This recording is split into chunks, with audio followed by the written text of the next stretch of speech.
Live from a bunker in the heart of the Ozarks, a podcast that wants to play a game. It's Sif Pop. Welcome to Sif Pop Weekly, streaming live. Most weekends are available to download later in your podcast feed, unless, of course, you're a patron. Andrew, that's you, Andrew.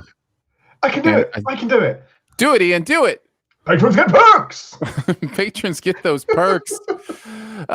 Maybe we should wait for Andrew to unfreeze. I don't know what happened, but Andrew has apparently either he's playing the biggest and most amazing practical joke on us ever, or really his video has frozen on us. So maybe we'll give him a second to come back. Well, I mean, that definitely blew out my mic, so I may have blown out his headphones as well now. It's quite possible. Welcome everybody to the video recording of the podcast show, which is also a video show. You are experiencing some technical difficulties, and we're going to get through those before we continue recording the podcast. I will say hey to everybody who's hanging out with us. Austin, great to see you in the chat. I see Slap Bulkhood in there as well. Oh, hi, Andrew. You still with us now? Patrons get perks. Too late. That is amazing timing. It got down to 5 seconds. It got down to the 5 second mark, and then all of a sudden it popped up. Are you having connectivity trouble? I'm like, am I? No, I didn't think so. Didn't think so, but yes, apparently yes. Again, no. Oh, great. Hey, I know we just started the show. I'm gonna restart my computer. I'm gonna restart. All right, man. The entire I think his entire house just fell down. I think maybe we shouldn't be laughing until he comes back and we know he's okay. And there wasn't somebody in the closet that just jumped out.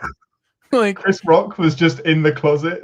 Right. When he restarts his computer, it's just going to say, "Hi, Andrew, I want to play a game." And we're going to come back and we're going to have to decide some sort of weird puzzle to keep our friend Andrew alive. I'm just very, very scared now. Anyhow, thanks to those of you who are hanging out with us as we get through these technical difficulties. I do know Andrew has kind of moved around his setup, so that may be part of it as well. So yeah. What we didn't know is that he was actually storing the internet in that cupboard. And no, that is one of the most disconcerting ways to leave a live show. Crash, disconnect. Oh yes, exactly. By the way, I never got around to introducing Ian yet. So for those of you who are watching live, this is Ian's hanging out with us today. He'll get a proper introduction once we get into actually recording the podcast part of the show. Jay Bourgeois says this is what happens when you change up the schedule. Yeah, probably. It's probably my fault in one way or another. What is that? It is mine. It's graduation week here. If you're wondering why we're changing. Having children. Yeah. No, that's completely appropriate. I should be shamed for procreating way too much. I've gone above and beyond in the procreation, and I apologize for my. Just buy a TV. Just buy a TV. It's way cheaper. It's just as entertaining. I did that too. I bought a TV as well. So you can have all the things sometimes. Look at you, fancy pants. Yeah, exactly. I do like Phil just realizing that we've got a Falcon and the Winter Soldier reunion going on in The Woman in the Windows. With, Captain Fly America. With Cap in there. So Slab says we get it, Aaron. You have sex. Yeah, I mean there is visible proof that seems to have happened. At least 3? 4? 4. At least 4 times. 1, 2, 3. One of them. Yeah, at least 4. At least 4. At least 4. That you know of. Austin says, "Record or die. Make your choice, Andrew." Yeah, that's probably what was happening. It's probably what's happening right now. Can you imagine if he played just like the best joke, and all we saw behind him was a little saw dog on a tricycle just roll into screen, and then he disappears? All right. My brother, Sonic Screwdriver, says, Ian, explain to Aaron WILTY while we wait. Oh, man. You Oh, it's too late. Andrew is here. Oh, no. Am I here? I don't know what's going on anymore. We just assumed the Saw Killer was in your closet, and that we were going to return to having to play a game to save your life. Yeah. Everything good? Everything all right? I have no idea what's going on. Why did it have to happen right as the show was about to start? That's it's wild. It's wild. Yeah. I think I'm good now. I've restarted recording, so okay. All right. Yeah. Well, we will do it then. We will get back into the show. I'm just going to start right from the beginning. That way, Andrew, you can get your trademark line in there, and we can go from there. If that works for everybody. Yep. All right, let's do it. Live from a bunker in the heart of the Ozarks, a podcast that wants to play a game. It's Sif Pop. Welcome to Sif Pop Weekly, streaming live most weekends, or available to download later in your podcast feed, unless, of course, you're a patron. Patrons get perks. Patrons get those perks. I'd like to play a game. I'm your host, Aaron Dicer, and he's given this podcast 1,000 Sundays, but it ain't worth 3 Saturday afternoons. It's Andrew Ormsby, ladies and gentlemen. Ahoy. Each week we'll chat about movies, television, and whatever else from the pop culture universe is on our minds. And please welcome our guest this week. We didn't know he was a podcaster. We thought he was a singer-songwriter. It's Ian Whittington, ladies and gentlemen. Hey. Woo! Hey guys, that voice was terrifying. That is amazing, and I want it now. It's called Voice Mod. It's free. Yeah, I'm sure you can find a voice mod somewhere. Ian is joining us for the first time, which, by the way, means for our amazing Sif Pop members, you got to hear his list of shame game for this week's bonus podcast for our amazing Sif Pop members. So that was fun, and it's good to have you on, man. I came into contact through mutual friend of the show, well, actually host emeritus of the show, Danae Hughes, who does D&D stuff with Ian, and found out he was a big-time movie lover. I went on their podcast, D&D Therapy, out of nowhere one morning. Just got a text, hey, want to come on a podcast this morning? And you got all the notice.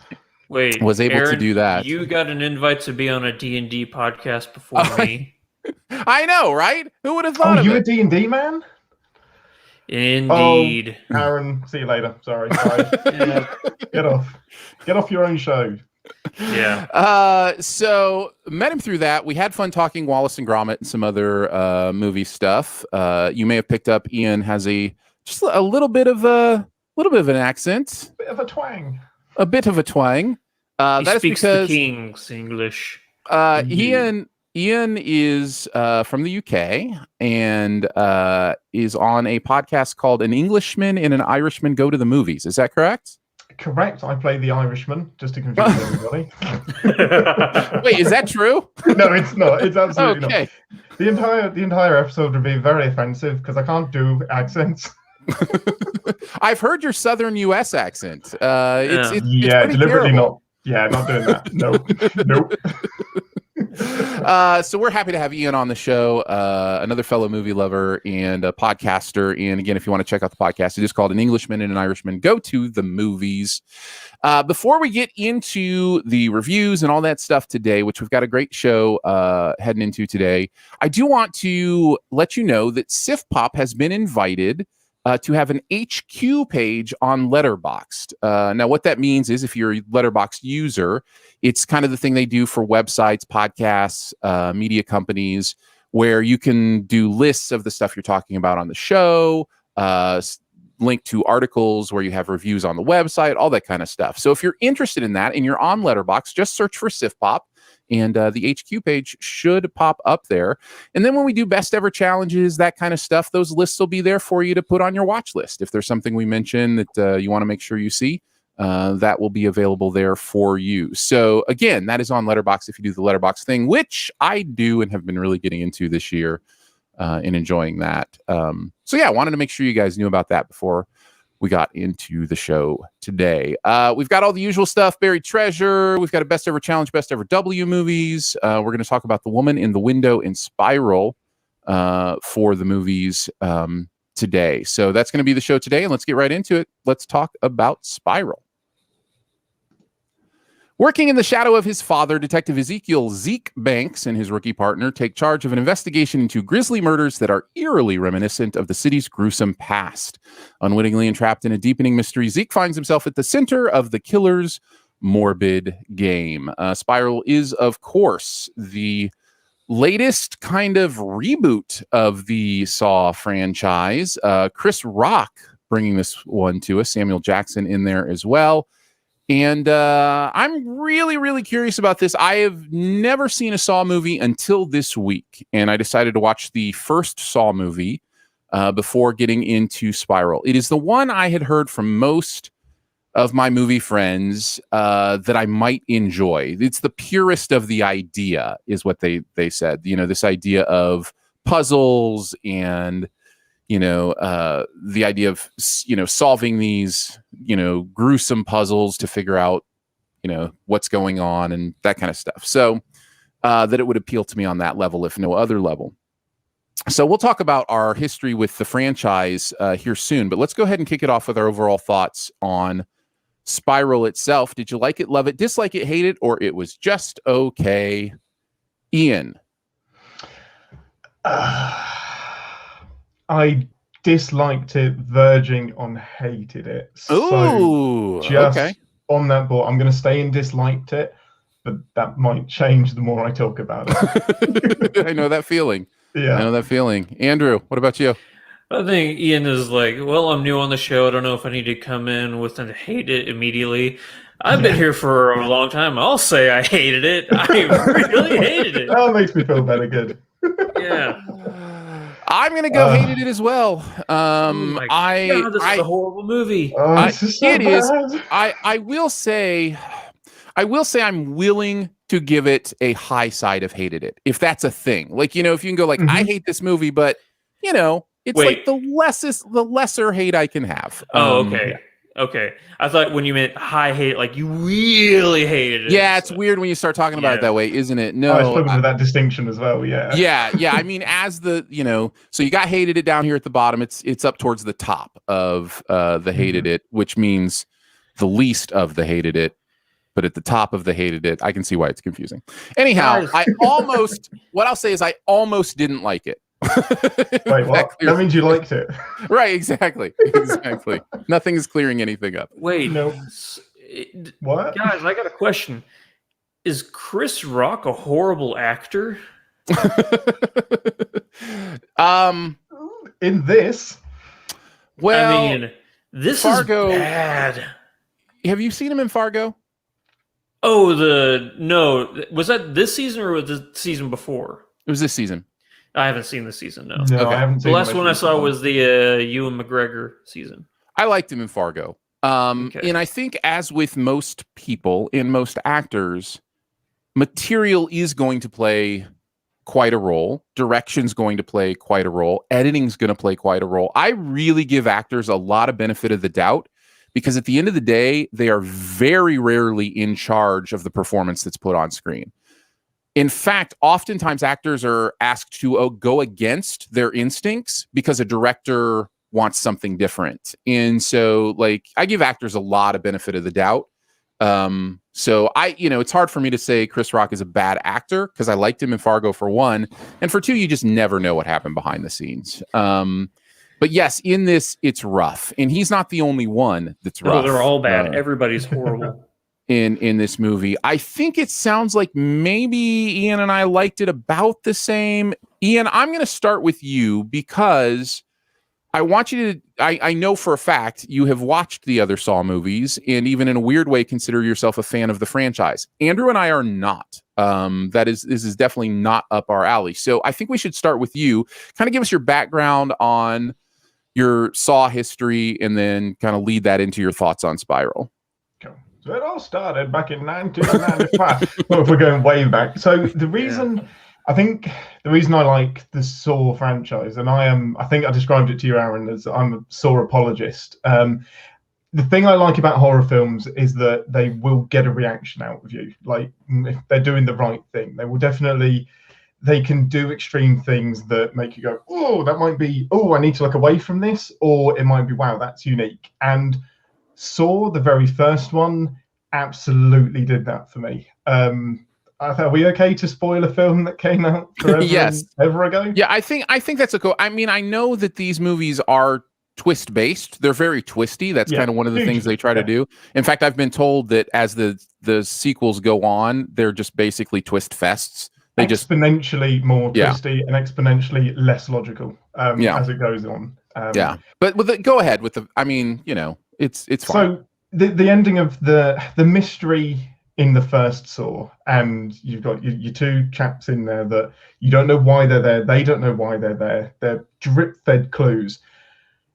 Watching him go through the decision to cut his own leg off, like that decision is agonizing, and it goes on for so long, and it is at the very last point of no return that he has to do that. And that's not even the final thing. You've got the reveal at the end that Kramer is in the room the whole movie. It has been staring you right in the face. And that hooked me.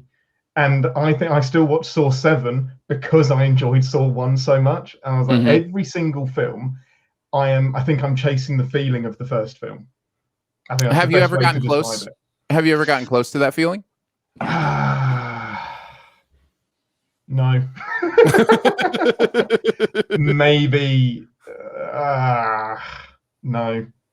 That's too bad. Honestly not, which is sad considering the amount of hours I've put into watching. So this year, Halloween just gone, I rewatched all of them for my podcast. And decided that was a bad idea because I did them all and my co-host didn't. And he was like, well, I didn't quite get round to it. So it was just me having a really bad time. So how does that lead in kind of to Spiral? Like some overall general thoughts on this one as somebody who is chasing that, idea of the first one, has watched all of them. Where does this one rank? What are some of your general thoughts on it? So I didn't go. The Chris Rock thing is really interesting. I didn't go into this thinking, oh, Chris Rock's going to ruin it. I actually thought, wow, that's pretty cool. Chris Rock, Samuel L. Jackson, that's bold. Until I saw the trailer and I was like, oh, Chris Rock's going to be shouting a lot in this film, isn't he? and he absolutely is. The film, I think I put it bottom. It is dead bottom of the franchise for me. Okay. It feels like a fan of the franchise who hadn't watched the films in about 10 years, described it to somebody else, and then that person converted that into like a charades thing to the creator of this film, and that's how he ended up with this film. It's like a game of telephone, like an old school game of telephone. Exactly, and the message has got completely lost, and you can see some of the hallmarks and some of the things, but I think they've taken all of the wrong messages from the previous films, plonked it in here, and thought Chris Rock and Samuel L. Jackson doing Chris Rock and Samuel L. Jackson things would save the movie, and it just doesn't. Is there anything, knowing it's at the bottom of the list for you? Maybe I am the one who liked this the most. Knowing that it's at the bottom of the list for you, is there anything you took out of it that you enjoyed? Like anything, any positives? Yeah, so when I was writing my notes, I started highlighting what was good and bad to make it easier to find, and it just became a page of red with one little green thing. So I ditched the highlighting system entirely. It was redundant. So the opening 5 minutes, I was like, cool, this starts with no baggage. There's no previously on Saw, which is what later in the franchise it basically became. This was completely fresh, new people, knew everything. We know that John is dead, and it felt fresh. It was like, okay, this is a chance to start without the baggage of the previous films. Now I wish it had started with the baggage of the previous films. But that started out as a positive, but it didn't pay off as we get through the film. Yeah, you're right. There is something about a reboot that has the chance to, because that's what this really is. I mean, I know it's a sequel. It is absolutely 100% a sequel. It takes place in the same universe. It understands that this is something, that these other movies have happened, but it doesn't address them in really any major way other than through a little bit of lip service about, the characters and the past. Cliche stereotype of everything pinned on a board, and you get the glory shots of right. So there is a chance in rebooting like that to make it something new, to do something interesting. And I think if I'm seeing what I think I'm seeing here, I think the idea was to make this social commentary. The idea was to talk about the racial element of things. I mean, there's no mistaking some of the final things that happen in this movie as making a statement about the racial issues we're dealing with in 2021 and in America. You know, Totally agree. Since 1776. There's no mistaking that there's a racial reckoning here that point's trying to be made. And it's not just the end in kind of the more obvious nods to it. Throughout, there are conversations. In fact, the whole plot line is about the police and, crooked cops, and that, it's right baked in there. So I think that's what they were trying to do, but it is such a mess that none of it can really resonate. None of it can come to the front in a way where you feel it. Like you watch Get Out, right? And there's social commentary going on here, but the story is so good and so well told that you get to experience the very literal story in front of you while also feeling the ramifications of the social commentary that's underneath it and the metaphor that's underneath it. This movie doesn't give you that chance because its story is such a mess and everything is so jumbled that any of these kind of moments of trying to appeal to some sort of theme or commentary, they're just undermined. They just have no way to resonate because they just seem like winks. They seem like winks and nods instead of any kind of meaningful foundation to what the film is doing. And so there's no metaphor here. It's just, there it is. No. Yeah. There really isn't, and there could have been. There's a different way, I think, to make this movie where you start with the story that is the evocative of the thing you want to say, but it's just a good, solid story, and then you build in the framework of the Saw franchise and those kind of things.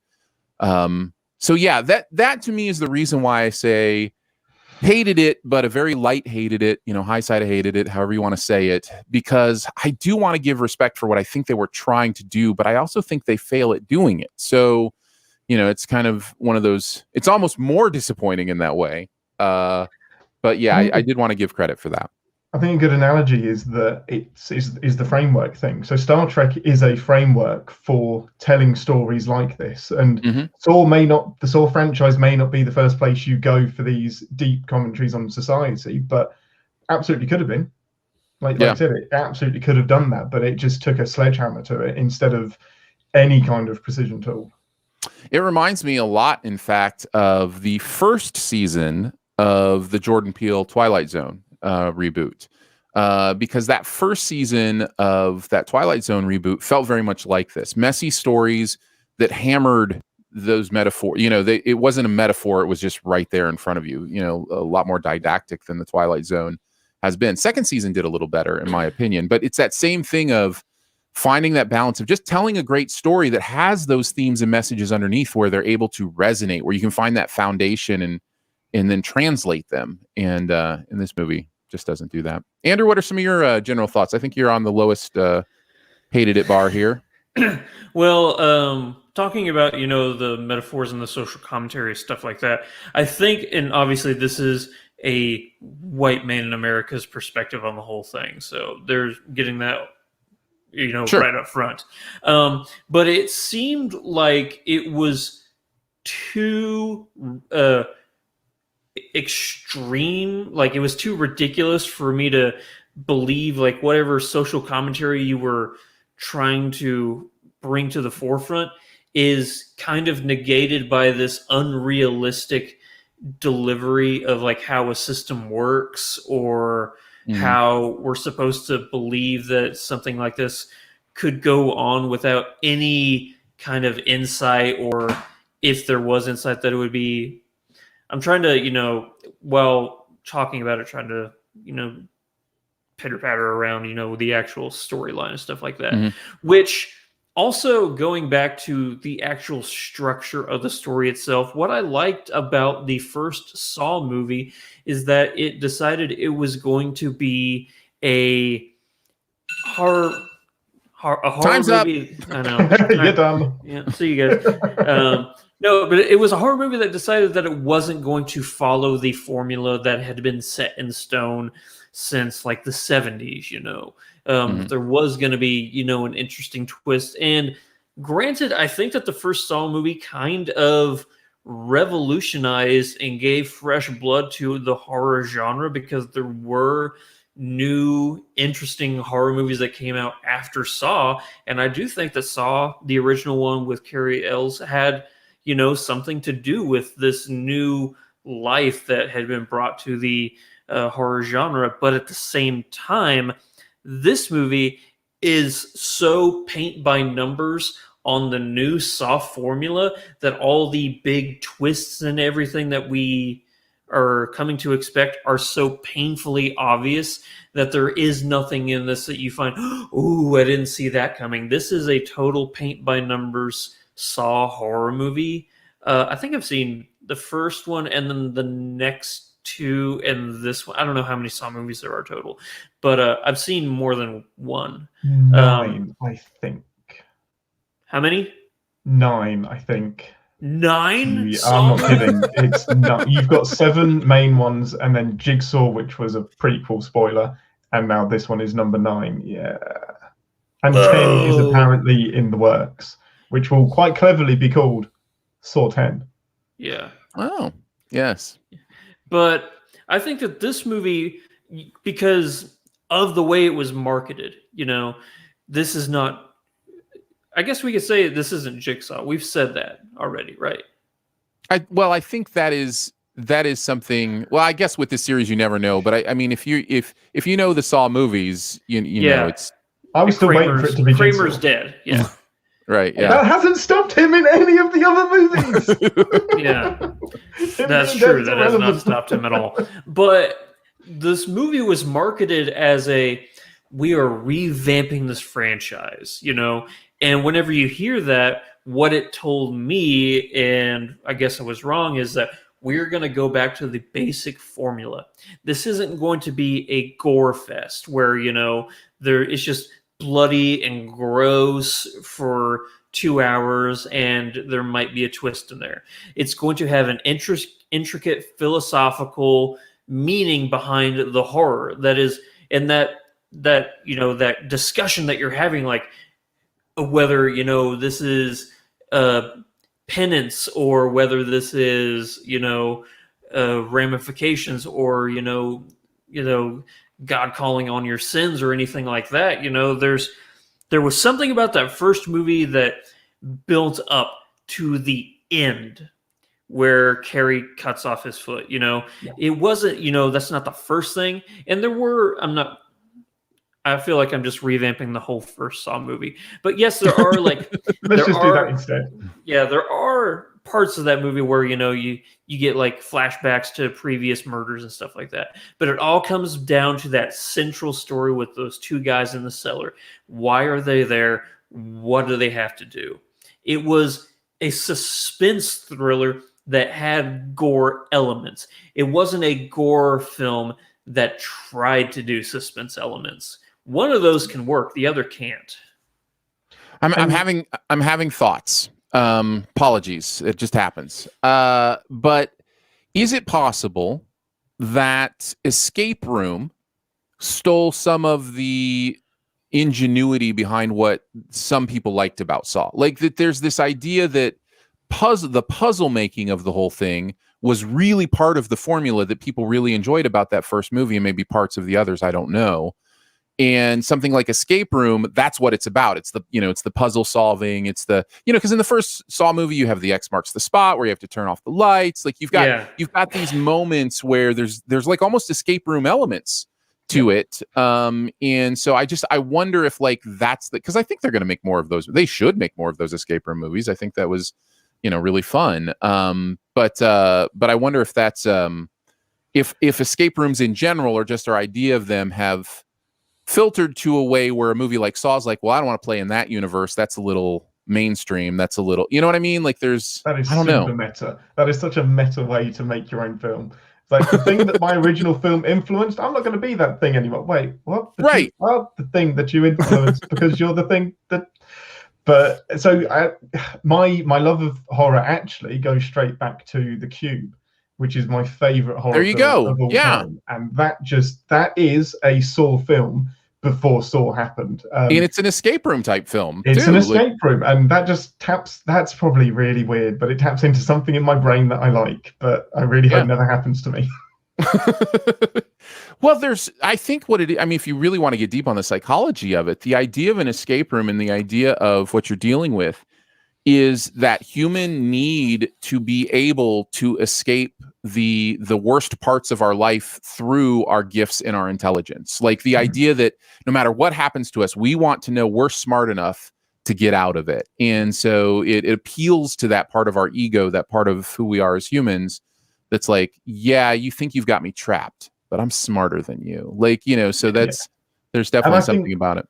The Cube does that better because that plays with, you almost have like 6 different personalities there, and each personality is a different area of your psyche and which one is going to be more successful. And it's entertaining because it's smart people using their brains to get out of stuff, and the Saw films generally aren't. This one doesn't even give them enough time to be smart. No. Not at all. And there's nothing to be that smart about.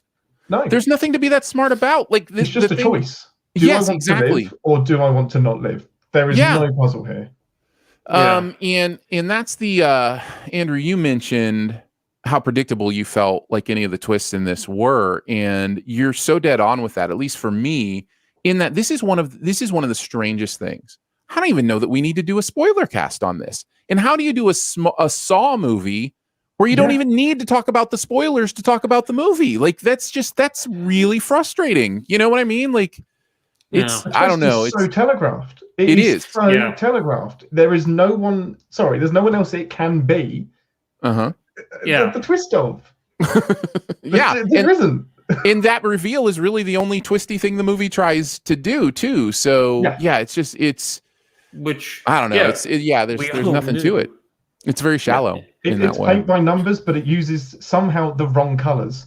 Even though it's got the colors right in front of them, it still mixes them up. It's like, oh, that's a 1 and a 1. Well, we got green and we got blue. Cool, let's do it.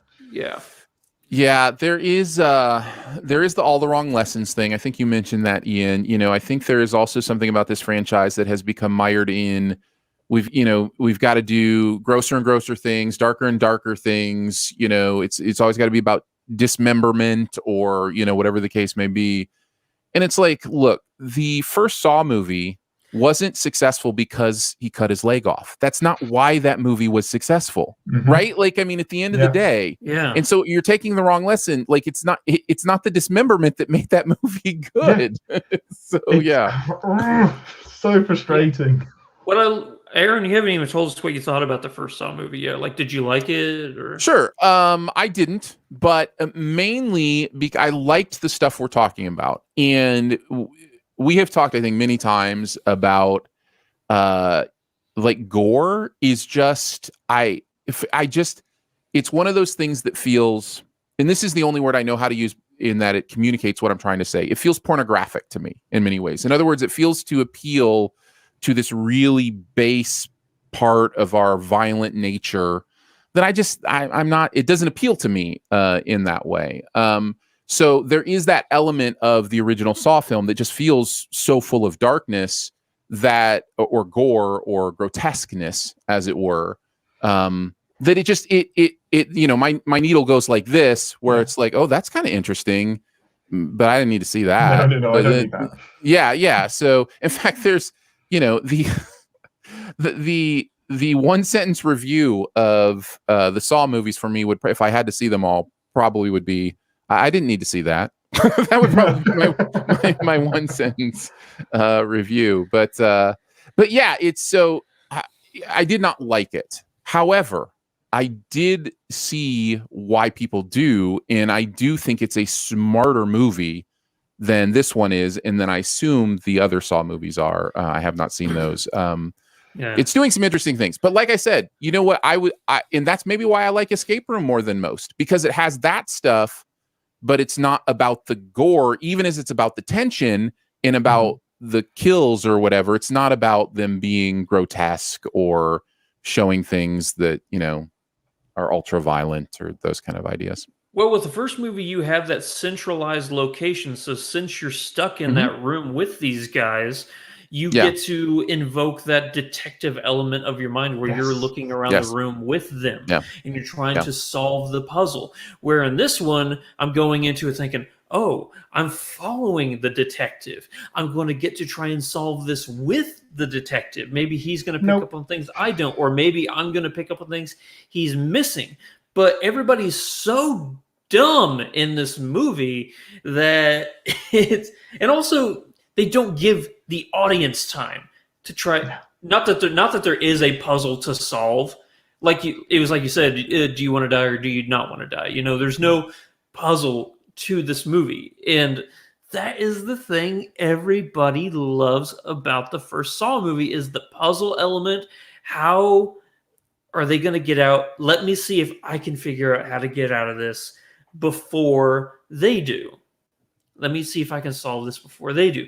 That's how you feed breadcrumbs and, you know, cheese and goodies to the audience, where you want to get them, you know, coming back for more. Like, oh, I'm gonna solve this puzzle. It's exciting, you know. But at the same time, you feel the tension of there are stakes here if I don't solve this in time. You know, not for me, but for this guy. And that makes it better on a rewatch as well, because it gives you a chance to pick up those clues again and think, you know what, the film laid it all out in front of me. I just didn't quite get there. And this film isn't worth rewatching.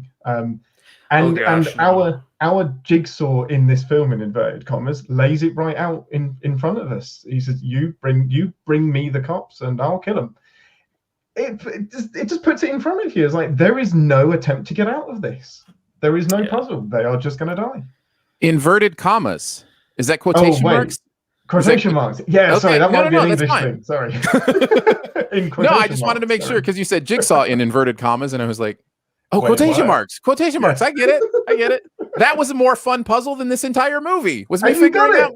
I got it. Well done. You get to live. Andrew, sorry, you die.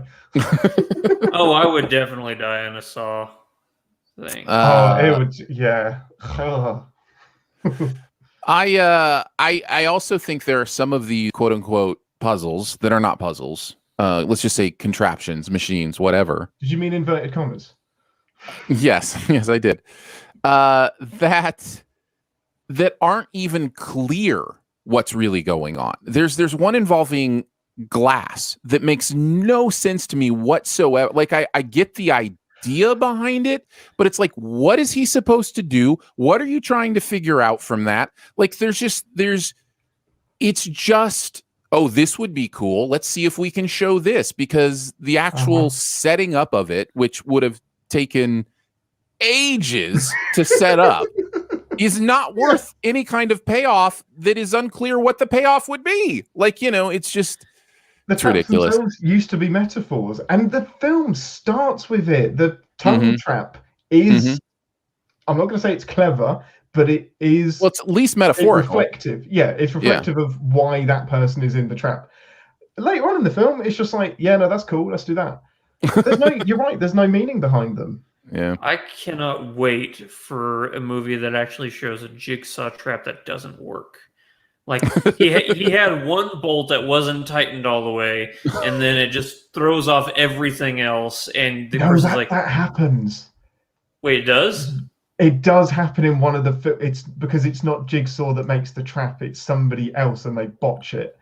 I'm not saying it's worth watching all of the films, because I can't even tell you which one it was, but something along those lines does happen. Okay. And that's fun. That's not executed as fun as you think. Any final thoughts on this from either of you? Please don't watch it.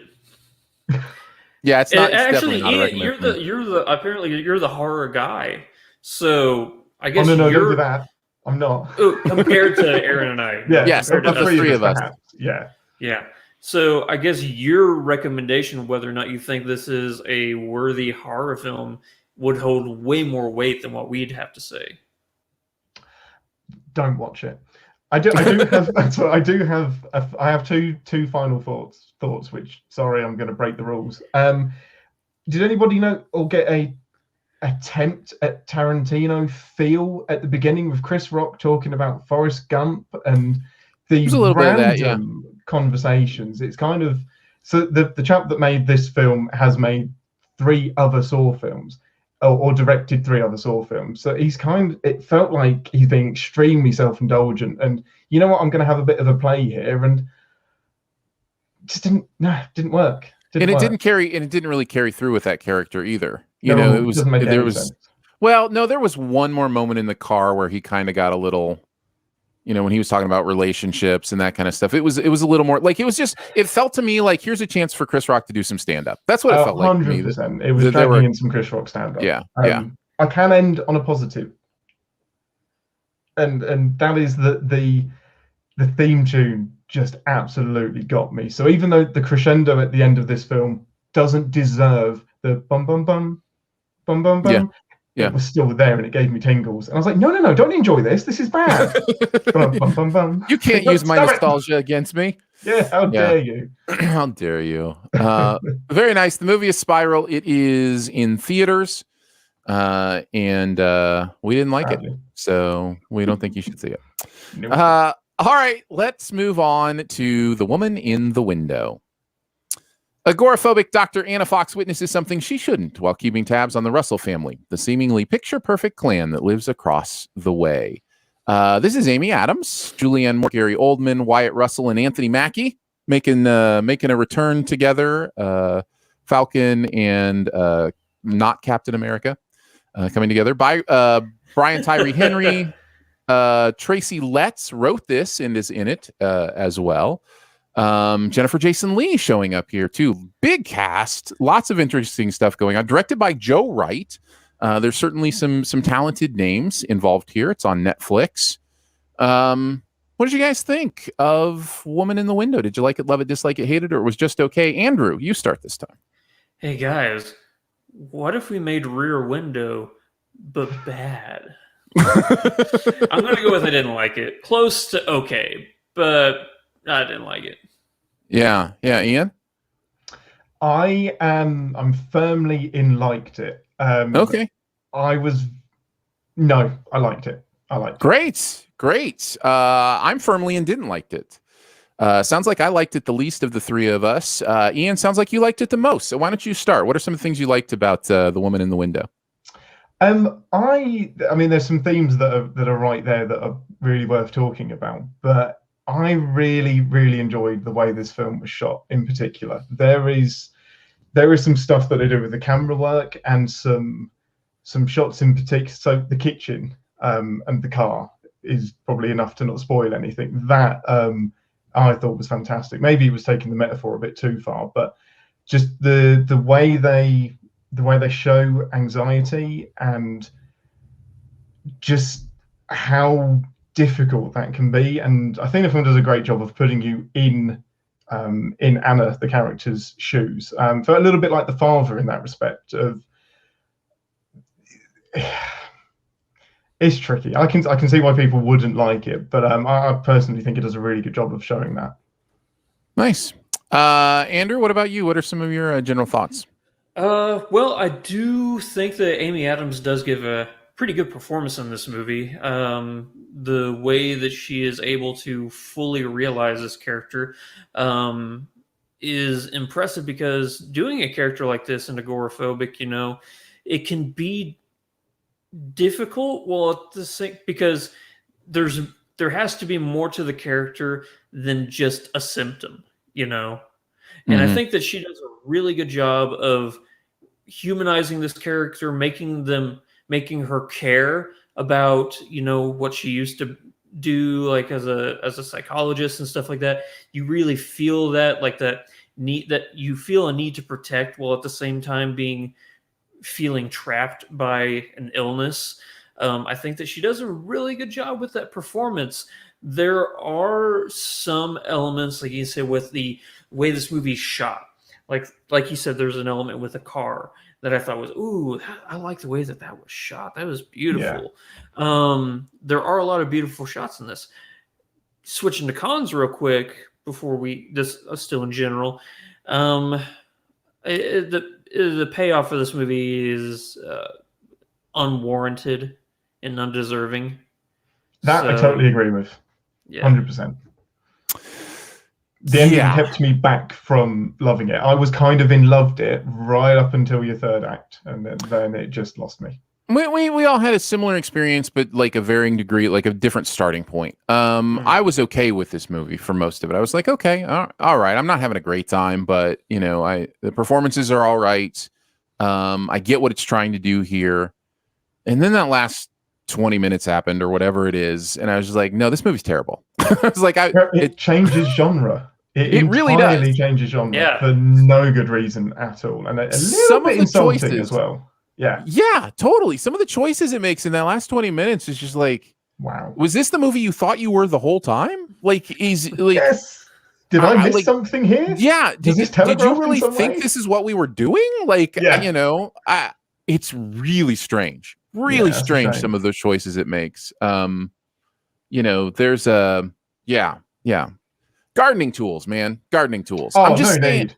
I'm No just need. saying, like, I'm just saying that's not the movie this was. For the vast majority of it, that's not the movie this was. And it's just it's just strange to me of the choices that are made down the end. It's funny, Andrew, that you mentioned the Rear Window thing. That was actually literally my Letterboxd review. It's like someone watched Rear Window and went, what if this, but super confusing. Actually, what's the movie with Shia LaBeouf? It's not he's yeah, Disturbia. That's a better movie than this because it Yeah. realized from the get-go what kind of movie it wanted to be. You know, Right. Yeah, Disturbia. I really like Disturbia. I think that's a good watch. If you want, there's a really easy way to fix this film, to make it like that, make it more consistent. There is just you can't get into it without spoilers, obviously, but there is a simple change you can make that I think rescues the ending.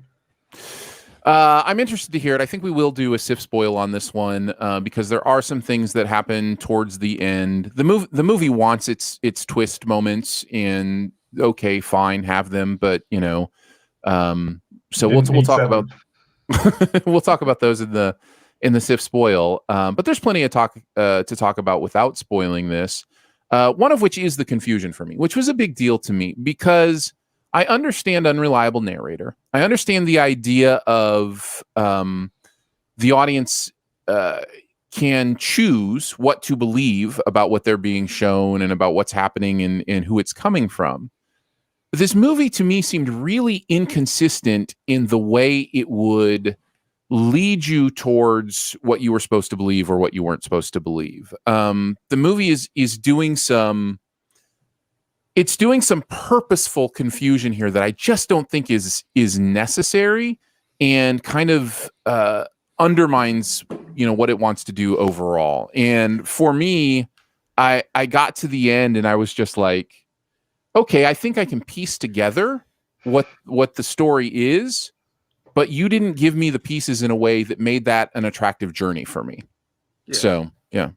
Aaron, back in 2016, you and I had reviewed a movie called The Girl on the Train. Do you remember that? The Emily Blunt movie?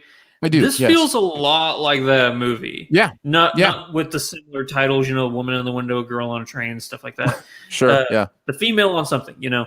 But it's classic Hollywood genre. But it's that unreliable narrator, you know, and it's an unreliable narrator that is not portrayed in a way that proves that the narrator's unreliable, yet is still cohesive and understanding for the audience to go along with. I mean, that's a very hard thing to do. I think that's why I gave The Father last year such high props, because, you know, Anthony Hopkins is such an unreliable narrator, but at the same time, we as the audience know and understand exactly what is going on with that character and what's going on with the movie. It's very, very difficult, but if you don't think you can do it, don't attempt it. That's a great comparison to make, Andrew. The Father is such it's a look at how to do this correctly, where the confusion is intentional, but you know very early on how to interpret it. You know what I mean? Like the movie isn't hiding stuff from you so that you have no foundation. You have confusion on top of foundation, and that is such a better journey than just confusion on top of no foundation. And yeah, no, that the father is a great thing to compare to this. Yeah, and the last 20 minutes of the father doesn't involve garden tools. So, like there's that as well. As well, it shouldn't.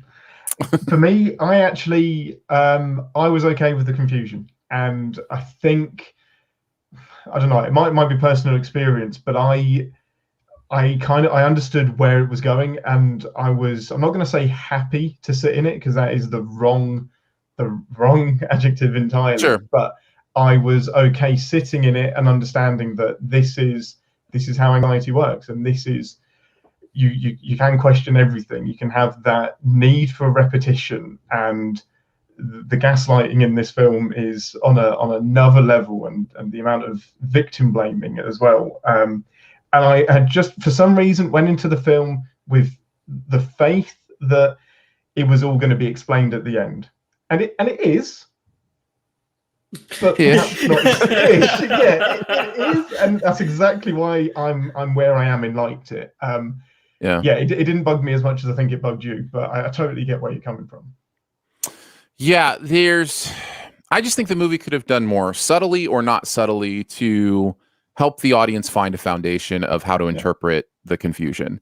And I don't know that ruins anything they were trying to do, really. Like, I mean, you don't want to have to say, I mean, what ruins is it if you have to say, like, this is real, this is not, this is real, this is not. Like, you don't want really that. Do a spoiler.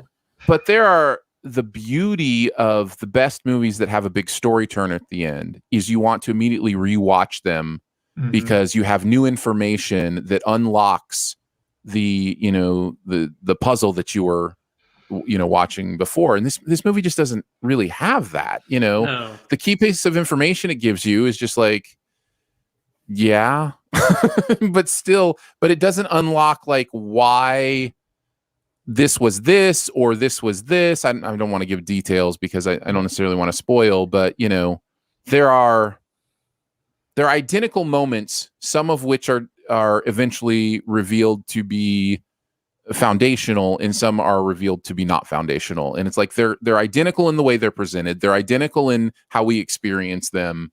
So it's just there's a muddledness to it that's difficult for me. So yeah. I don't know that I have a ton more to really say about this outside of spoilers. If you guys do, feel free. We'll chat about it a little bit more. I think we mentioned. Did we talk about performances? Yeah, we mentioned Amy Adams is doing good work here. The only one really worth mentioning, Gary Oldman's wasted here. So is Julianne Moore. Yeah. What a weird choice. There's no reason for that to be Julianne Moore at all. Yeah. I mean, except, I mean, she wants to work. Yeah, well, yeah. You know what? Hey, who am I to tell an actor that they're too good for? That's right. What are you doing working for a living? How dare you? Yeah, that's right. Shame on you. There's no reason for this podcast to be made by Aaron. Somebody else could make this podcast. I want to do it. Yeah, no, but I know what you're saying.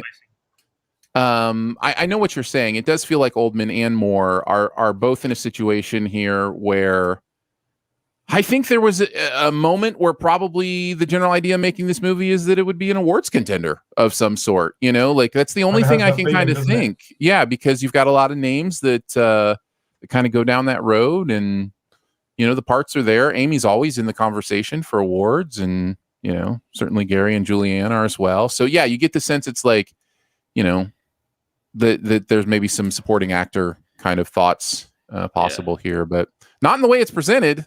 I mean, there's just not enough. There's not enough Oldman or not enough. There's not enough things to grab onto. To be honest, it's pretty. Yeah. It had a chance of being more, but it's pretty two-dimensional. Yeah, well, it's because I don't think a single character in this movie is fully realized. I think that they are plot devices or are just kind of a trope, I guess you could say. I don't even know if trope is the right word, but like David, which is the person I'm really thinking of, is just he's there to, push forward the story just a little bit. And, you have the plot device neighbors, I'm just going to call, but they're not They don't seem like people, you know. They don't seem like people. Mhm. They're what Amy Adams needs to move the movie forward. They're not. It's a shame. Yeah, the female police officer in particular isn't a real person. Like she took me right out of the movie. Yeah, she didn't need to be there. It could have been. She didn't need to be like that either. Yeah. Am I missing any kind of underlying metaphor here that the movie plays with in its structure, or like, because I don't see any way this movie actually deals with its content subtextually.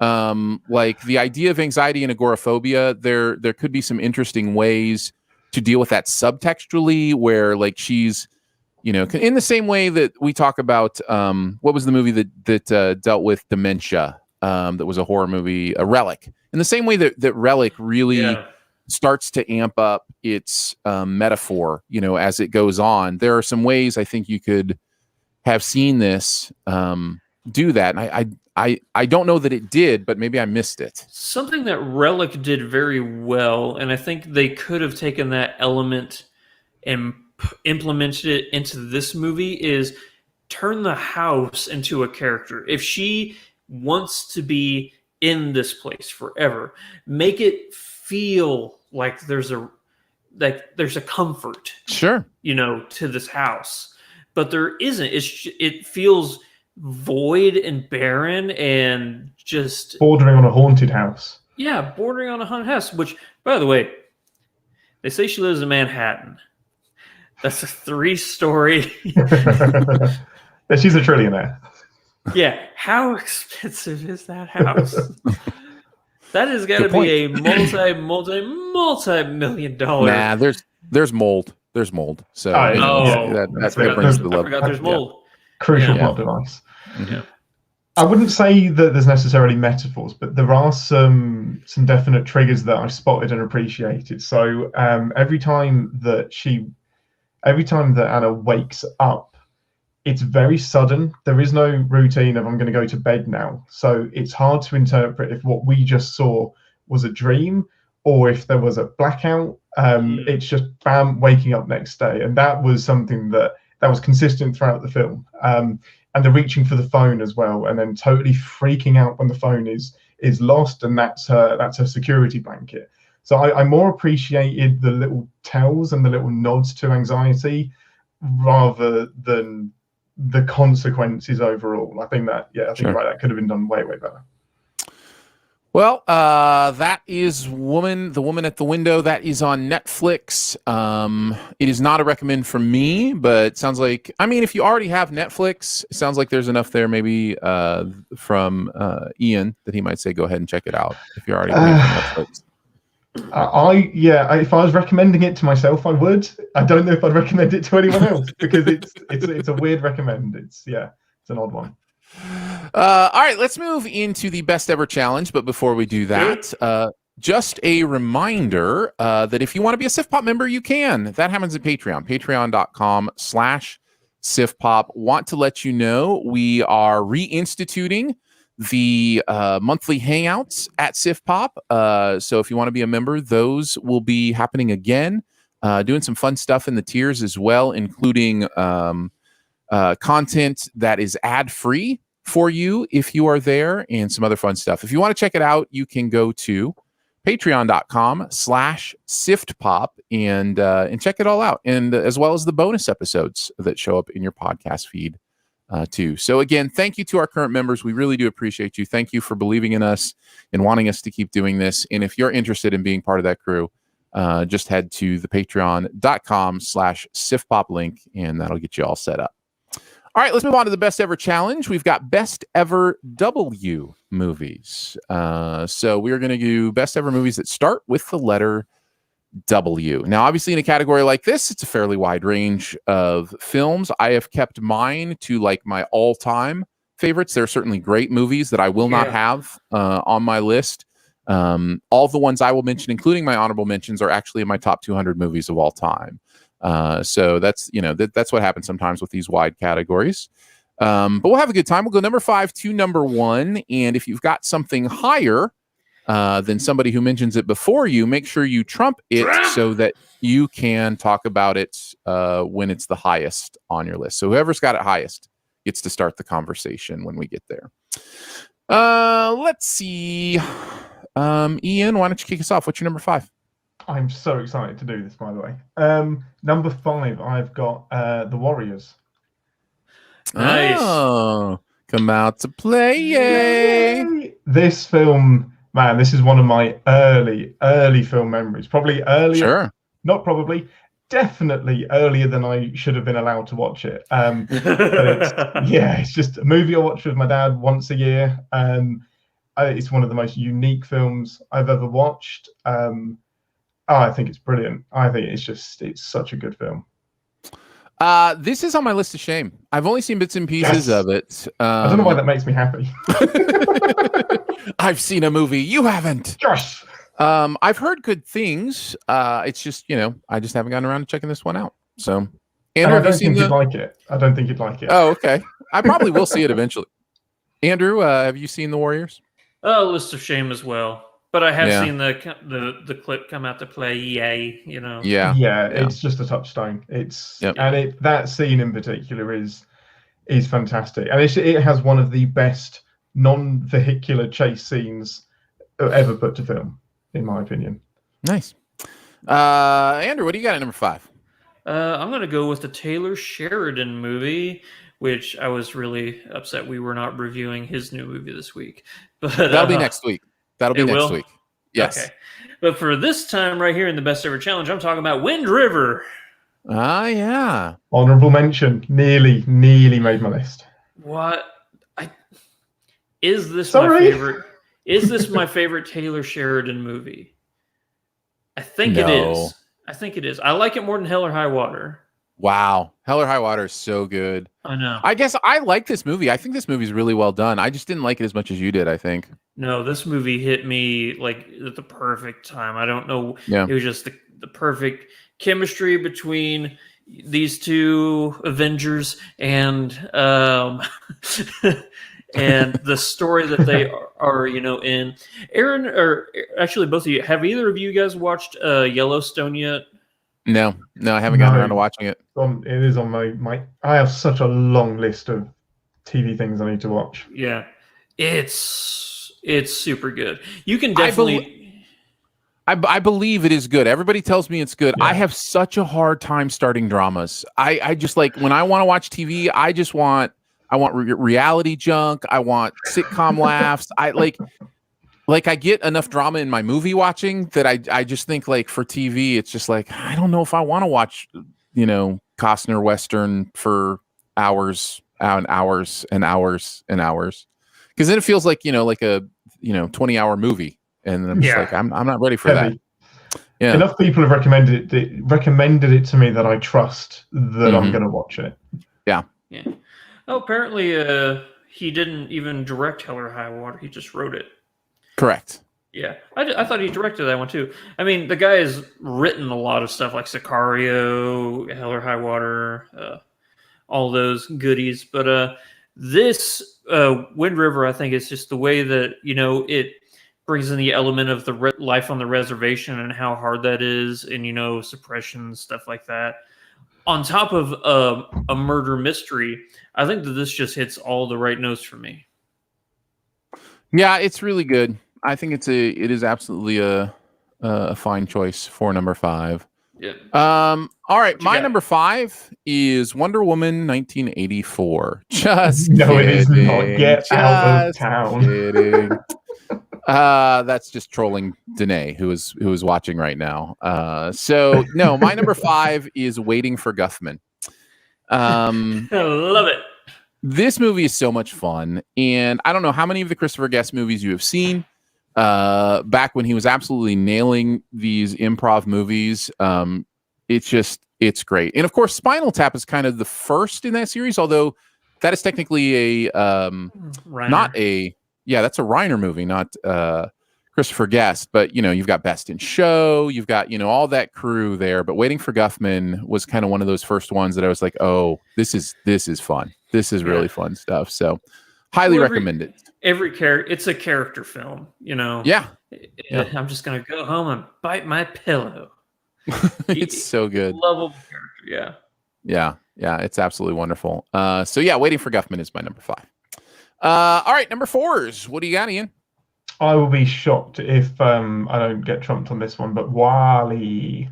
Yeah, you're definitely getting trumped on that one. I didn't. It wasn't even worth mentioning. So go on, move along. Andrew, what's your number 4? I'm going with this one might get trumped. The Wolf of Wall Street. Not by me. List of Shame. I just cannot commit to. It's like 7.5 hours long. I just cannot commit to that. It feels like it.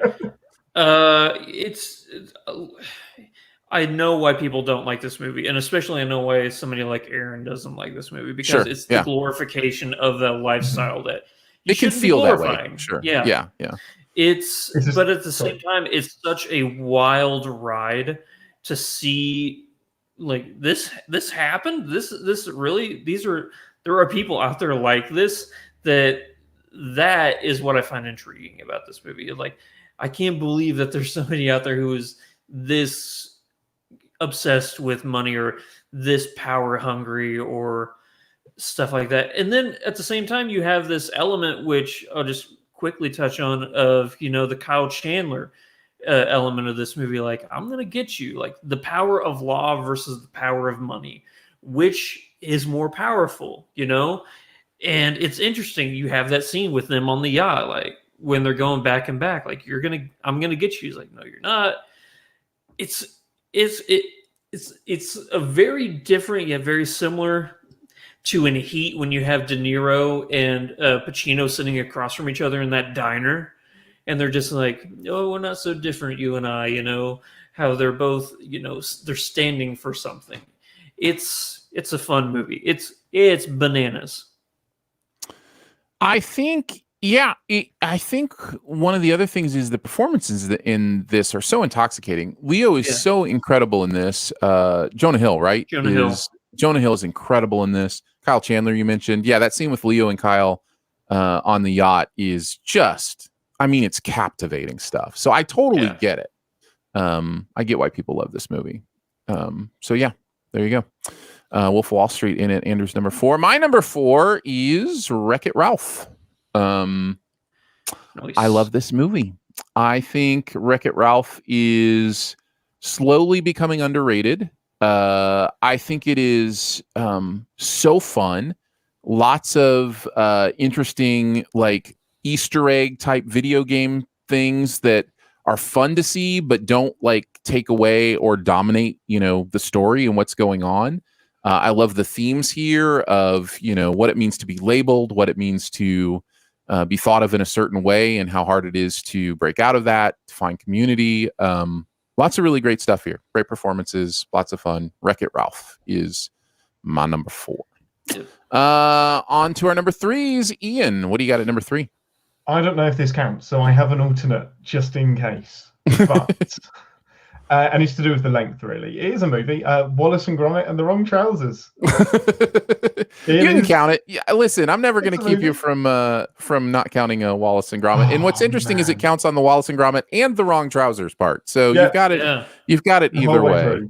I love this movie. I love Wallace and Gromit. Yeah, I drink tea and call blimey governor. Yes, but I am the stereotype. I love Wallace and Gromit. This is, I think, easily the best of all of the films. It has a great little plot. It's hilarious. It has a lot of heart, with Gromit being rejected by his only family. It has a great chase scene, just the laying down the tracks, and so good while he's on the thing. And it's physically impossible, but he does it. And man, that is just, it is just paced so well and put together. That final chase scene, it's fantastic. I love it. It's hilarious. I will watch it every day for the rest of my life. Yep, Wrong Trousers is great. Is it your favorite Wallace and Gromit? Yeah, absolutely. Yeah, I think so too. Very nice choice. Movie. Get out. You should, man. You'd really enjoy them. It's there's so much great physical comedy in them. It's Well, I it's love great. like Chicken Run and those type of movies. There's Mhm. no reason why Yeah. I should not have seen, Wallace and Gromit yet. So Yeah. it's just Yeah. one of those, Very similar humor. yeah. Yep. Let's see. So we're on to My number 3, your number 3. What is it? Warrior, not the Ah. Warriors, just Warrior. Warrior. Yes. Good Yeah. choice. Good choice. Which it's one of my favorite sports movies of all time.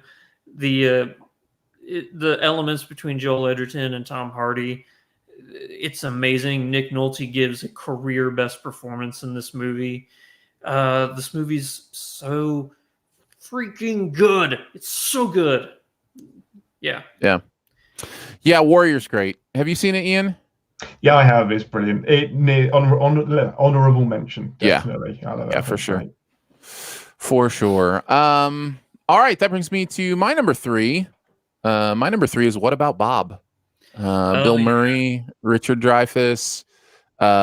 This movie is, if Groundhog Day didn't exist, this would be my favorite Bill Murray movie. And yes, that's above Ghostbusters. That's above all the other things that many people love him for. It's above Garfield. I know. Wow. I know. Yeah, this movie is just so much fun.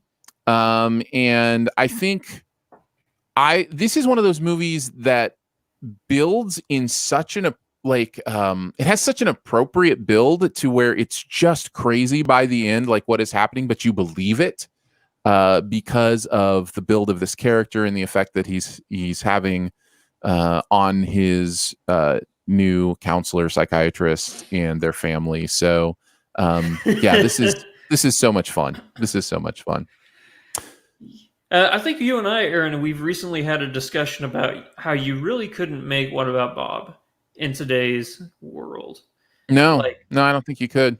Yeah, because it's almost what would you, not a mockery, but it's an insensitive way of talking about mental illness and stuff like that. Yeah, I think you would get taken to task for the Murray, representation of his agoraphobia, his, anxiety, those kind of things being a little cartoonish, all that kind of stuff.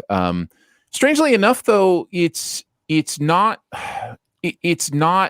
mean-spirited at all. In fact, the movie is very much loves this character and, wants him to figure it out and succeed. And, by the time you get to death therapy at the end, you're just like, oh, it makes complete sense. So, yeah. My sister. Listening to you guys talk about the film, having not seen it and with no context, I have no idea what's going on, and I want to watch it. You should, man. Tell me if I'm wrong, Andrew. This almost has a little bit of that British sense of humor to it, right? There's a little bit of that kind of like it's not dryness. Quite Monty Python, but you can actually you can feel the silliness of it all. Yeah, in good-natured silliness, but at the same time, you have the the straight man. I think you could. I know what you're saying. Yeah.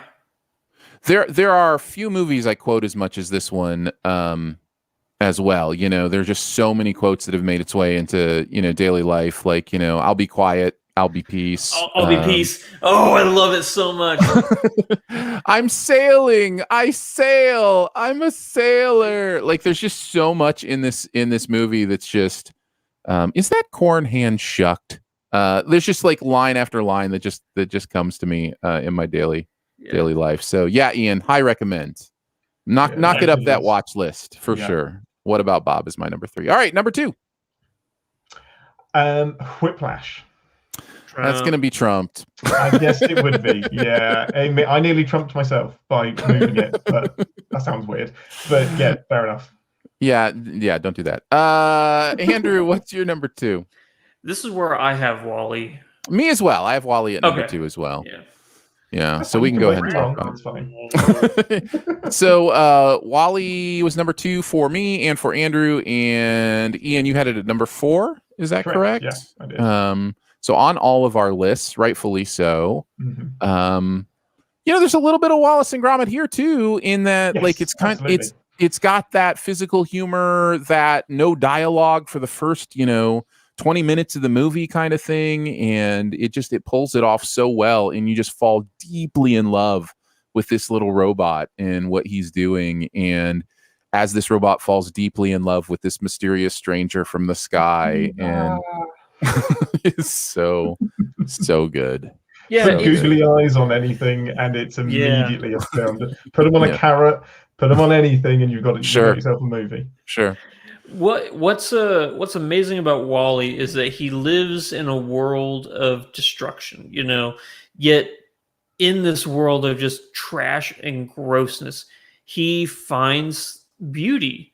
And that's really what makes you fall in love with this character, is his optimism and purity, because he doesn't know any better. This is just the world he's lived in forever. So for us to look at it and go, oh, look at all this trash and garbage, and we did this to our planet.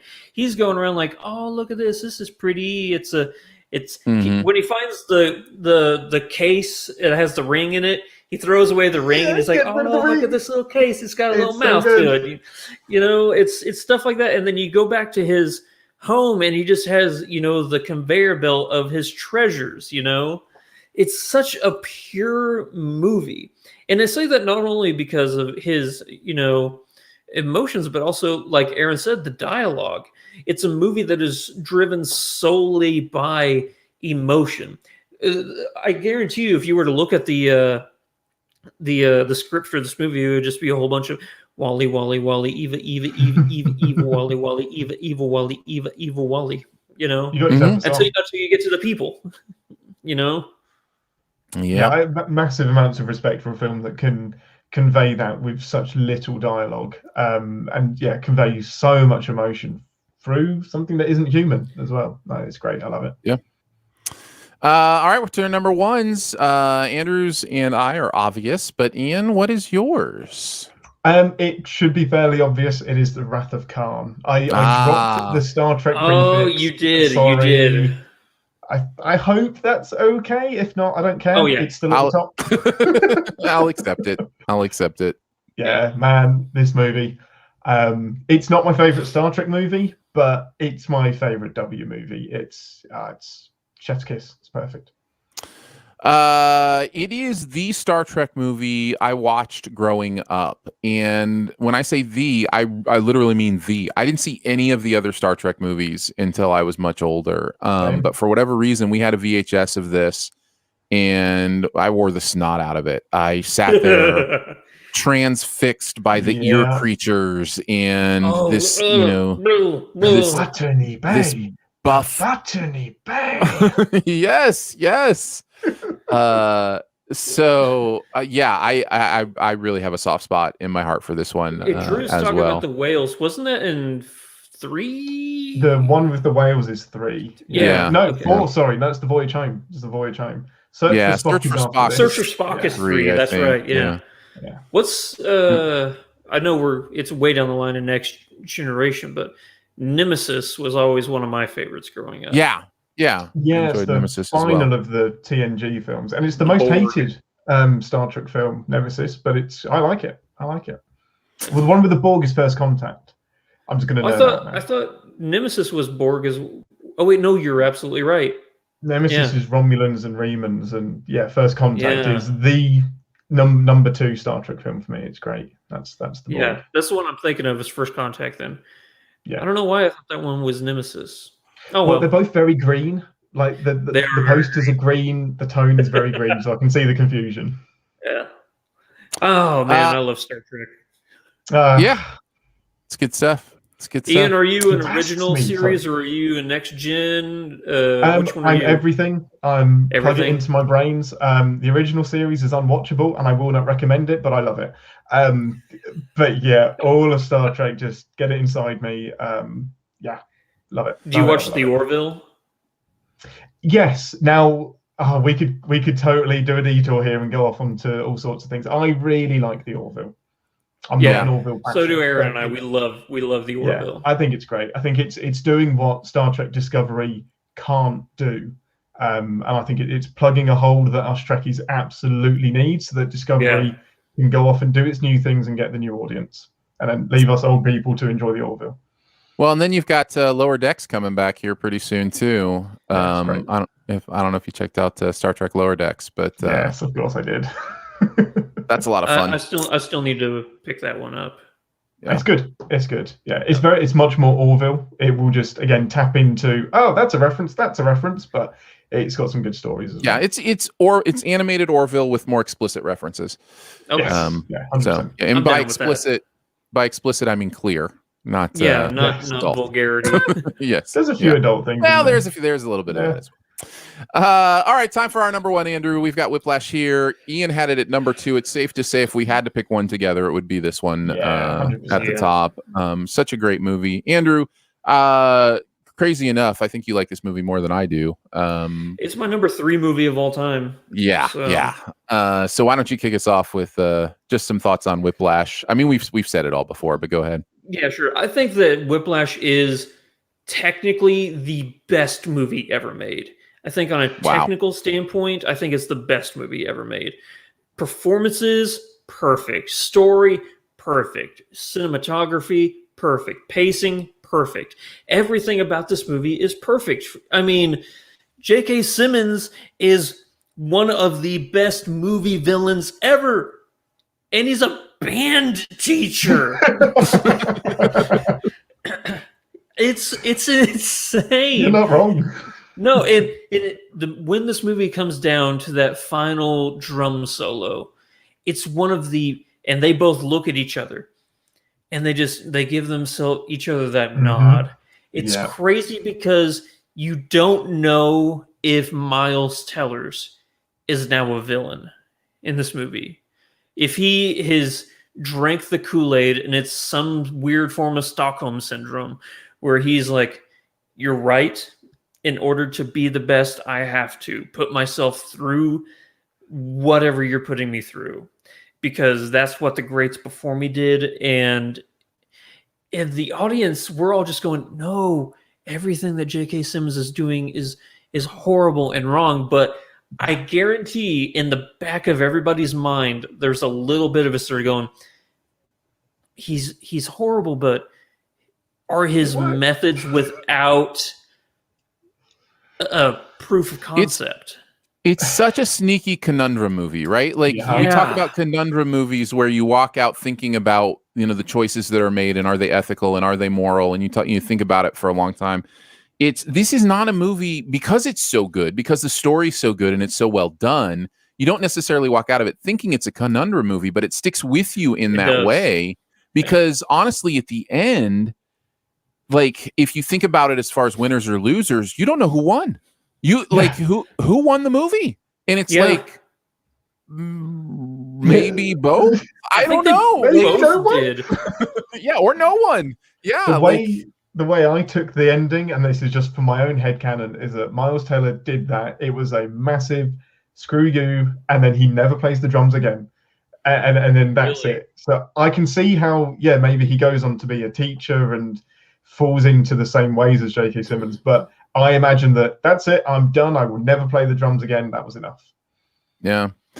Yeah. It's such a perfect ending. It's such a perfect ending. I comb through that movie sometimes, like I do with movies I love this much, and say, okay, what is wrong with this movie? Like, where is a choice that might have I made different? The only thing I've ever been able to think about with this movie is that at times it borders on the unbelievable. There are moments of some of the things that happen towards the end that I don't necessarily buy in the real world. But that is such a silly thing to knock a movie for, that's doing what this movie is doing. And so it doesn't land in any meaningful.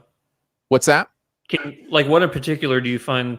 Because I'm having the accident in getting away from that in the way that he does, and finding a way to make I guess that's fair. Yeah.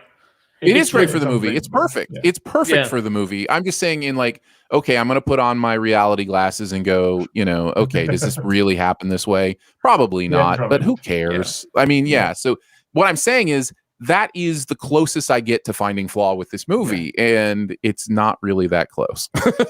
Whether it's right or wrong, not my tempo is something I use every damn day. I was like, oh, Ian, can you come and taste this?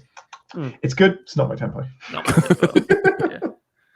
Yeah. That moment where he turns from being supportive to like just the as soon as he throws that chair. Wait, no, let's just try it again. Let's just try it. And okay. the whole time he's planning to destroy this man. The whole time that's his plan, and it's just because the scene before he's out with him in the hallway, and he's like, "What's your home life like?" He's like, "Oh yeah, my mom left. We're just living with my dad." And he's like, "Hey, all those guys in there, they're all worried about how they're gonna do stuff.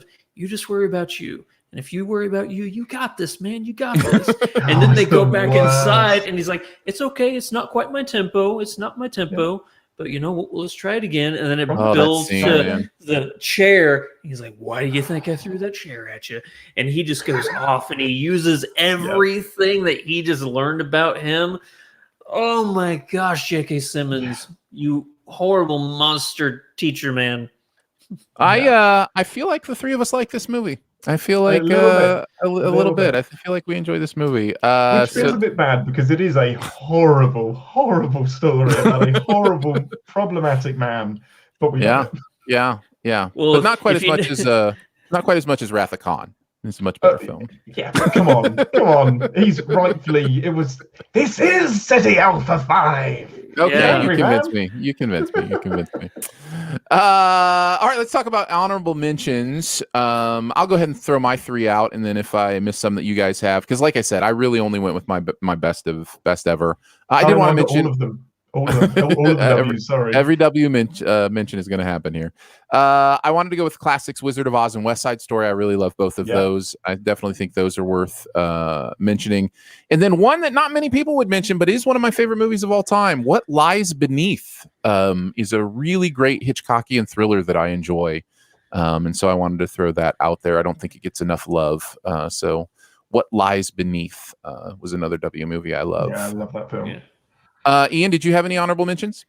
Oh, so many. I made the mistake of going to like the top 100 movies of all time and then picking out all the W's. There's not as many as you think, but the list was getting exhaustive. So I was like, ugh. So Willy Wonka and the Chocolate Factory is definitely up there, the original, because obviously the new one is Charlie and it's rubbish. Where Eagles Dare, because I think that's a film that not a lot of people talk about now. It's a classic.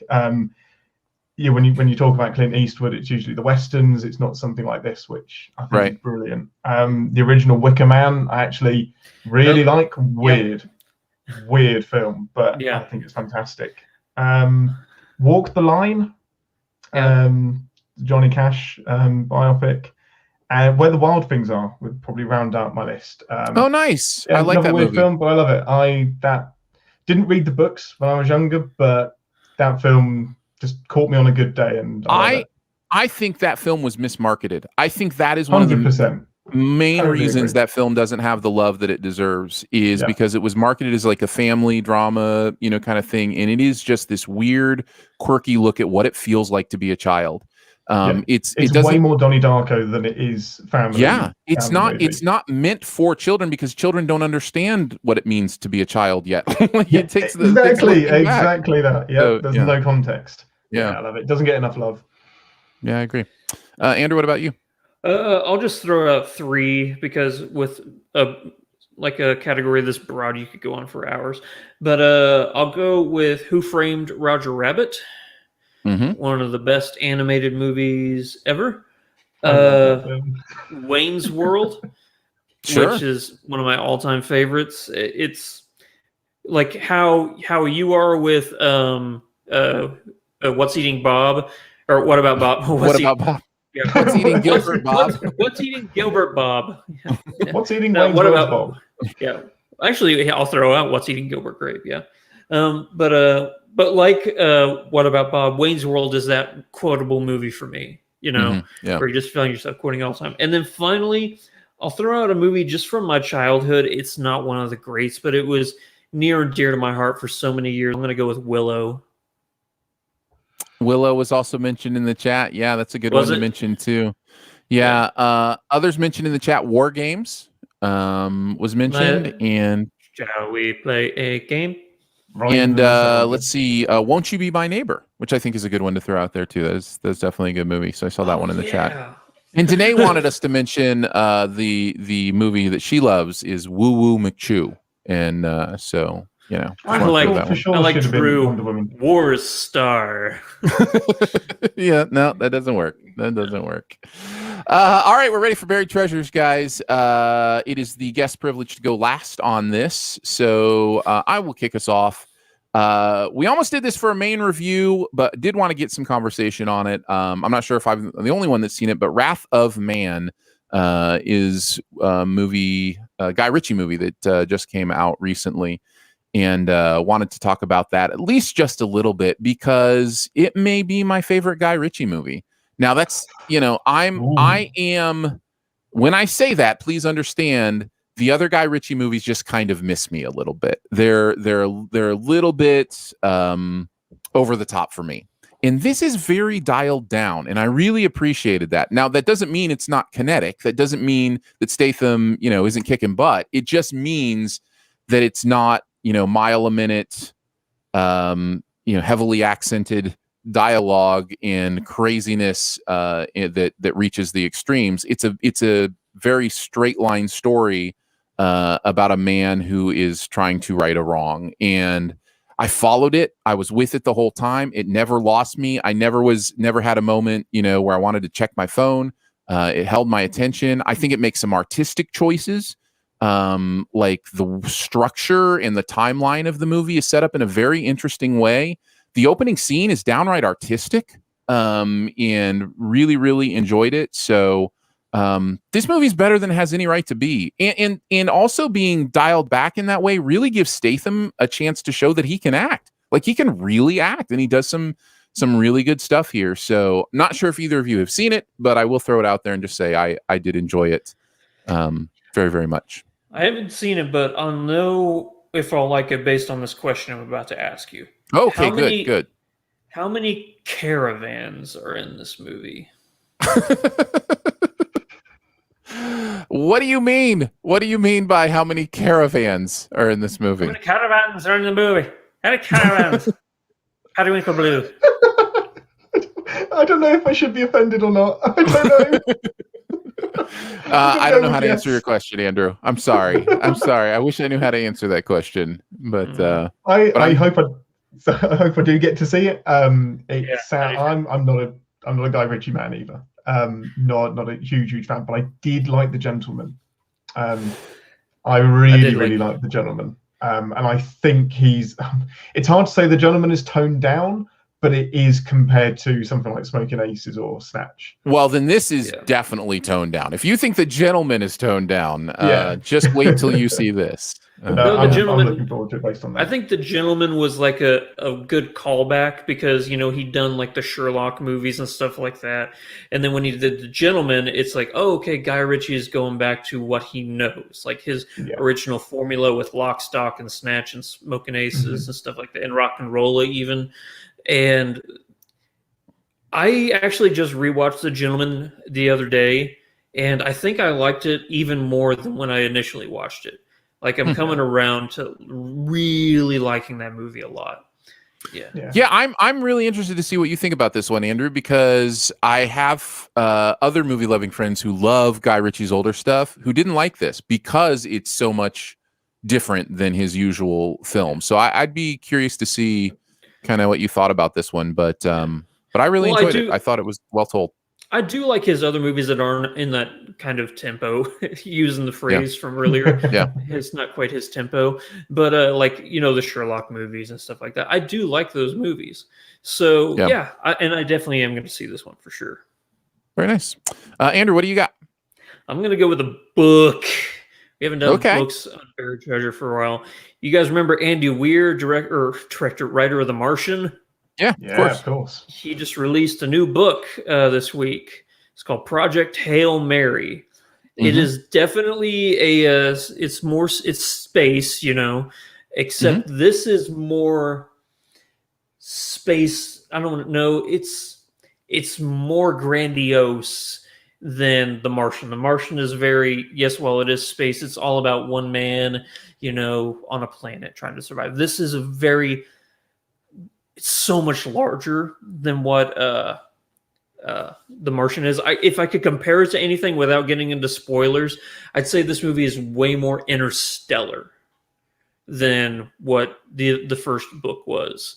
It's way more, going beyond our solar system and stuff like that. And there is a real mystery that this book entails. It's all about a guy who wakes up on a ship with amnesia. He doesn't know who he is. He doesn't know if he's on a ship or anything like that.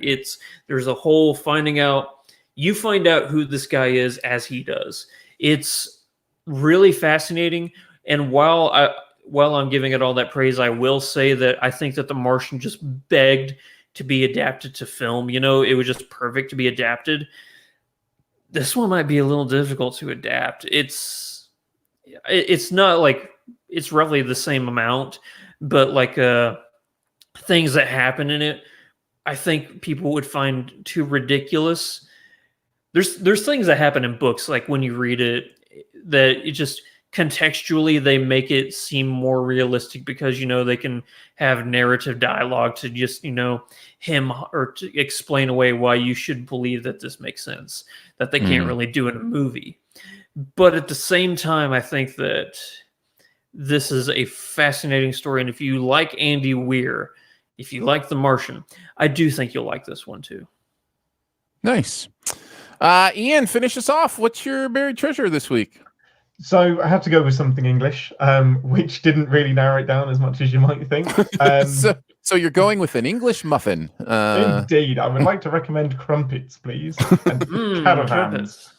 But I am going to go with something that isn't a buried treasure over here. It's probably the biggest thing on TV. And I might be way off base. I don't know if you guys, this is in America yet, but it's Line of Duty, which is that is not the right thing. Sorry.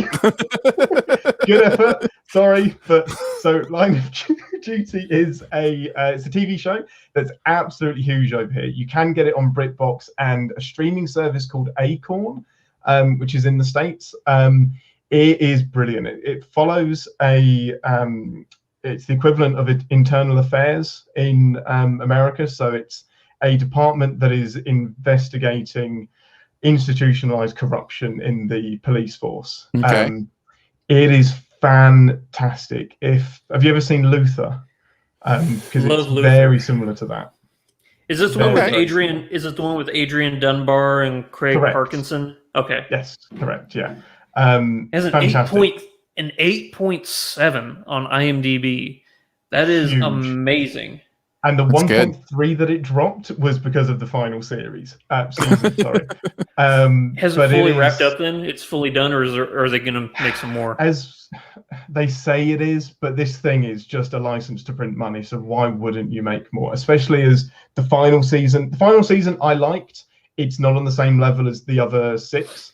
But like most British TV shows, it's 6 or 7 episodes long. Each one is an hour episode. Twists, turns, hard themes, really valuable stuff, especially in the world that we live in right now, about abuses of power and how everyone is in on it and everyone's brushing it under the carpet. And it's not right. But I could not recommend this TV show hard enough. It's great. Apparently, you can watch it on Prime if you have a Prime membership. So, okay. That must be a US thing because Netflix has got the deal in England. So that's weird. The world is weird. Like, it took us so long to get Lower Decks because of a body of ocean that separates us. Like, just put it on the internet. Just get it up there. That is the correct title card. Well done. But it's the worst season. You need to pick season 1 if you're going to pick a title card. I'm gonna. Can we please get this right? Yeah, 6 seasons. Is each season like 6 episodes, 6-hour episodes? And yeah, so I think if I remember, season 1 is 4 or 5 episodes, and then it goes to 6, and the final season has 7. But it's a mini series essentially. You can binge it in a weekend, and it's definitely the best way to watch it. Is back to back. Yeah. Man, I just again, a 36-hour movie is just, it's a hard recommend. Just do it. Commit. Next time you pop in Lord of the Rings, don't do this. Lord of the Rings would be what, a quarter of the time investment, like the entire Lord of the Rings trilogy. The extended thing is like 2.5 days. That's oh, there, we got a different seasonal Line of Duty up there for you. Season, but it's fine. It's good. That's still a good one. No, it sounds amazing. I do have difficulty watching like things I know I have it's the same with Sopranos. Everybody talks about how amazing Sopranos is. I'm never going to watch it. I just can't see myself. It seems so overwhelming to start it. There's so many episodes of The Sopranos. There's way more than this. This is one of those shows. There's only 36 for Line of Duty. Yeah, exactly. Yeah. Come on, Aaron. What are you doing? Yeah, only 36. Come on, bro. I challenge you to watch episode 1 and not think, how was that not 6 episodes of content in one episode? And you're just like, wait, what? How has it only been an hour? How did they do all of that? It's like Raised by Wolves, where you watch the first episode and you're like, that was like 15 episodes. I'll watch all 6 seasons of Line of Duty, but I have to be able to assign you 18 different movies that you have to watch in the same amount of time. Absolutely, that's fine. And well done, Drew. That is the exact correct poster. That is exactly the one. Perfect. Well done. I'm glad we finally got that. For those listening on the audio podcast, it was touch and go there for a second, but we got the right. Sorry, I don't know who's finding the pictures. Video there, or excuse me, image there of the show. Yeah, well done. Worst buried treasure ever. No, I love it actually. I really think this is part of the fun of having kind of an international, cast to what we do, is the ability to have recommendations like this. And as frustrating as it is to know that there are these weird international laws that keep things on certain streamers and stuff comes later for everybody else and all that kind of stuff, there's also the beauty of technology in that we are more than ever passing on our culture to each other in that way. And that doesn't just go for English speaking cultures. A lot of the Asian entertainment that's influenced a lot of the English speaking cultures has been really fun as well. In fact, so much so, like I hear stuff of like they're remaking Your Name. They're doing an English version of the anime Your Name, and I'm just like, what? But the original's so good. Why did it? I don't get it. Yeah. So yeah, it is part of what I love about having people on in that way. Well, we did it, guys. I think we accomplished the podcast. Yay! We set out to podcast and eventually made it happen. Thank you so much for joining us today for Sif Pop. It is part of the Studio DNA podcast network. You can find out more about other shows on the network at studiodna.media or by searching Studio DNA in your podcast player. Huge thanks to Andrew for hanging out again today. Thank you, buddy. Huge thanks to Phil for producing the audio and video show. Thank Phil. Thanks to Drew for putting together the artwork, including several different versions of one of the buried treasures today. He's working on his tippy toes today. Big claps for that. And thank you to Ian for joining us today. Ian, where would you like people to find you on the internet? What do you want to plug today? Well, thank you for having me, guys. It's been awesome. It's been so much fun. So you can find me on An Englishman and an Irishman Go to the Movies, which is also wherever you cast your pods, you can find it there. Or I'm most active on Twitter, and my handle is galactic_Dave, which, yes, has a backstory. Well, I would assume. Have you got an hour and a half? No, we don't have an hour and a half, in fact.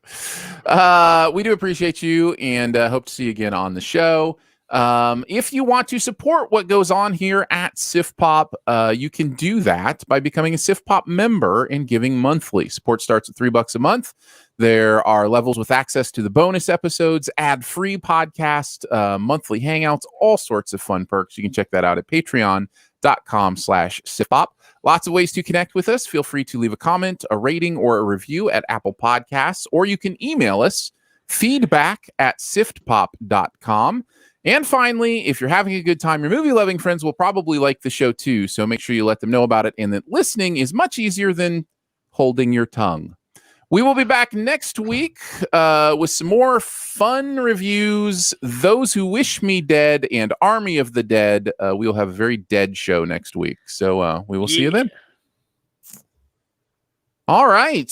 Thank you for everybody hanging out with us on the video. We're going to let you go. Tim. Yeah. Jay Bourgeois. Stay hanging out with us. Tim. Jay Bourgeois. Drew. Phil. Not Danae, because she's been messaging me Star Trek memes and she's very naughty and I have not read them all. All right, we're gonna let you guys go because we're gonna go just a little bit on The Woman in the Window for some spoilers. But we will catch you guys next time. See ya. Thanks for joining us on a Saturday. Bye.